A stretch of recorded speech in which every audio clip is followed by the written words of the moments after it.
ചെറിയ തമിഴ് ചായ്വുള്ള മലയാളത്തിലാണെങ്കിലും ജയഭാരതി താൻ അഭിനയിച്ച എല്ലാ ചിത്രങ്ങൾക്കും സ്വന്തം ശബ്ദത്തിൽ ഡബ് ചെയ്തു. ആ ശബ്ദവും ഉച്ചാരണ രീതിയും ചിരിയും കുറുമ്പും നാണവുമെല്ലാം അക്കാലത്തെ മലയാളി യുവത്വത്തെ കോരിത്തരിപ്പിച്ചു.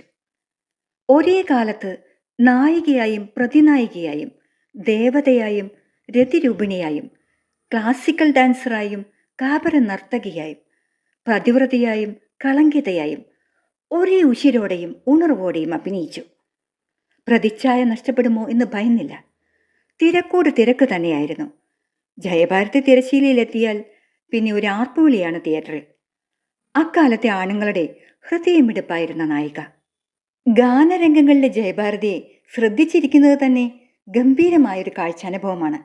അക്കാലത്ത് പാടി അഭിനയിക്കുന്ന നടികളിൽ ഒന്നും കാണാത്ത ഒരു പ്രത്യേകതയാണ് ജയഭാരതിയുടെ പാട്ടുരംഗങ്ങളിൽ കാണാനാവുക. പാടുന്ന ഗായികയേക്കാൾ കൃത്യമായിരുന്നു ജയഭാരതിയുടെ ചുണ്ടനക്കങ്ങൾ. അതൊരിടത്തും അഭംഗിയാവുകയോ അമിതമാവുകയോ ചെയ്തില്ല. വളരെ കൃത്യമായ അനുപാതമാണ് എല്ലാറ്റിനും. കാറ്റു വന്നു കള്ളനെപ്പോലെ, കാട്ടുമുല്ലയ്ക്ക് ചുമ്മ കൊടുത്തു കാമുകനെ പോലെ. കാറ്റു വന്നു കള്ളനെ പോലെ. ഇതുപോലെയുള്ള ചടുലഗതിയിലുള്ള പാട്ടുകൾ പാടുമ്പോൾ ചുണ്ടുകൾ വളരെ കൃത്യമായിരുന്നു. അതുപോലെ തന്നെ മാനത്തെ മഴമുകിൽ മാലകളെ ചേലത്ത മടപ്പിറാവുകളെ എന്ന് പാടി അഭിനയിക്കുന്ന നായികയെ ആരും ഒന്ന് നോക്കിയിരുന്നു പോകും. മാധുരിയുടെ പ്രസരിപ്പുള്ള തുറന്ന ശബ്ദം ജയഭാരതിയുടേതുമായി ഏറെ ഇണങ്ങി നിന്നു.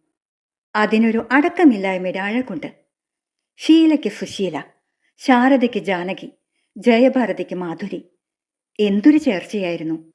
പുലയനാർമണിയമ്മ, പൂമുല്ലക്കാവിലമ്മ, കലമാന്റെ മിഴിയുള്ള കളിത്തത്തമ്മ. കലമാന്റെ മിഴിയുള്ള ആ കളിത്തത്തമ്മയ്ക്ക്, മലയാളത്തിന്റെ ജയഭാരതിക്ക് ആശംസകൾ.